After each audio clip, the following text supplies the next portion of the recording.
Hey everyone, this is a recap of Tuesday night's class from March 8th. There were a number of you absent and some of you who were late enough that you missed the beginning, so I just decided to put it all in one video. And it's also a good refresher for anybody who was there and wants to brush up. So let me share my screen and show you what you missed.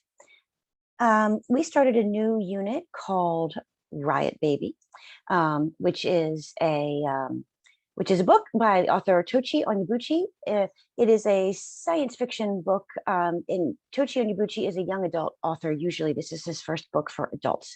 That said, there's only 4 chapters in the book, and the first 2 chapters deal with the main characters while they're still kids. So I think there's still that flavor of young adult writing that runs through it.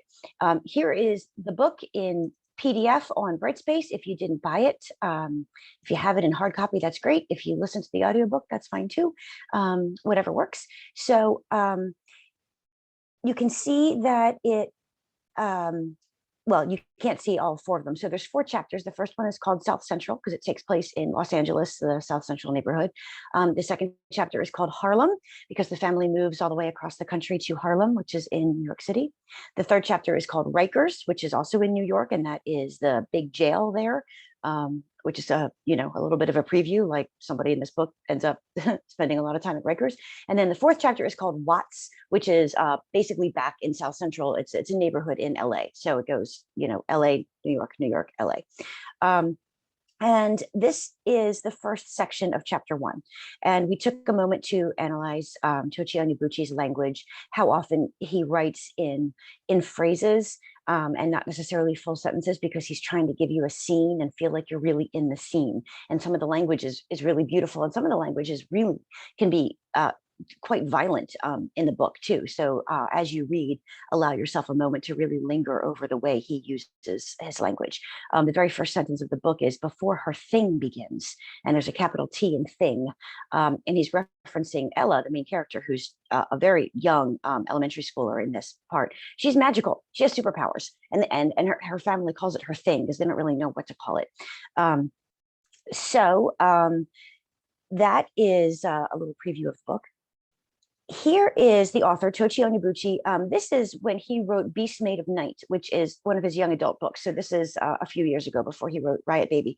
And it's a 1-minute long video of him giving you like the plot of Beast Made of Night. And he's so enthusiastic about all the different magical powers that he's writing about. And it just gives you a sense of his personality. So for a 1-minute long watch, that's worth it. You can also tell his main character who has these powers, you can kind of tell that he is using these powers to make a point about a certain social concept, an anthropological concept that communities in America, in the globe, deal with. And that has to do with genetic trauma. He'll tell you in this video that his main character actually he's a young boy who's covered with tattoos because he's absorbing like the crimes and the guilt and the sins of the people around him.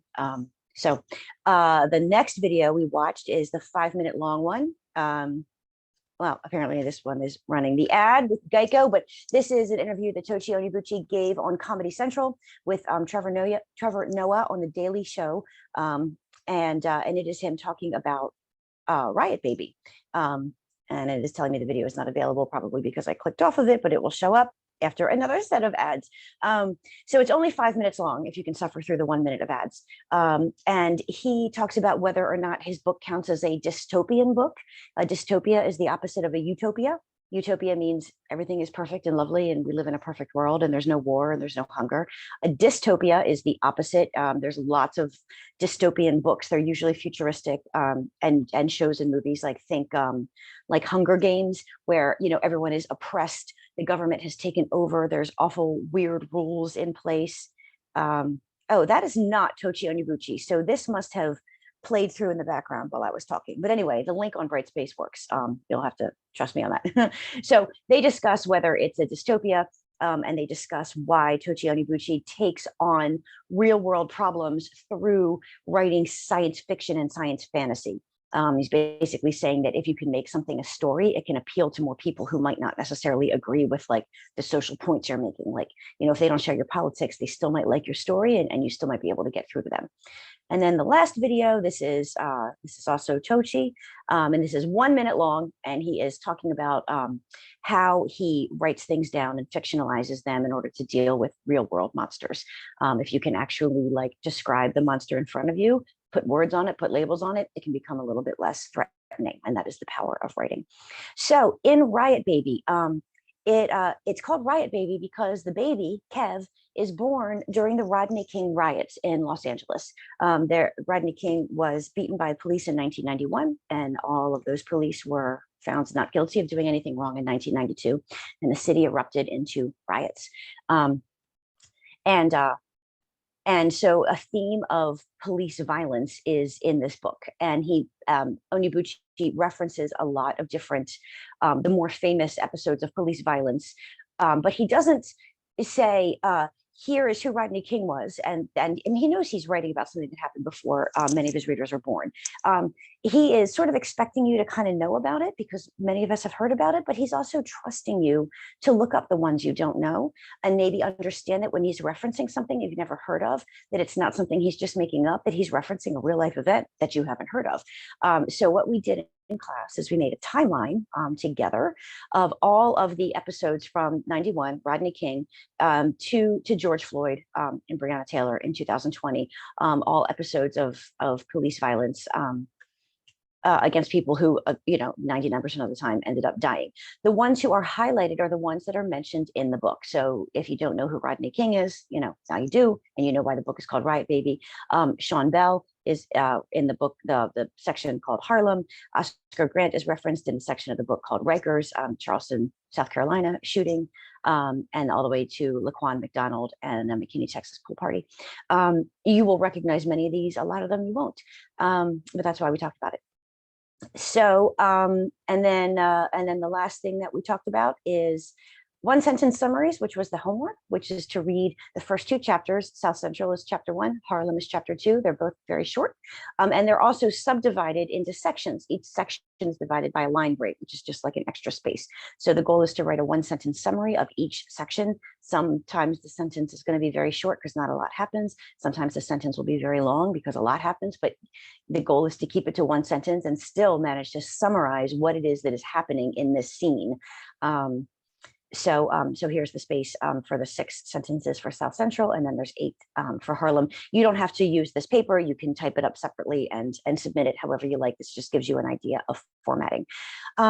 So that is the introduction. Take a few minutes to watch the videos so that you understand who Tochi Onyebuchi is and why he's using science fiction to write about social causes, why he is writing specifically about police violence in his book Riot Baby, and also what is the difference between a riot and a protest, why it's called Riot Baby and not Protest Baby.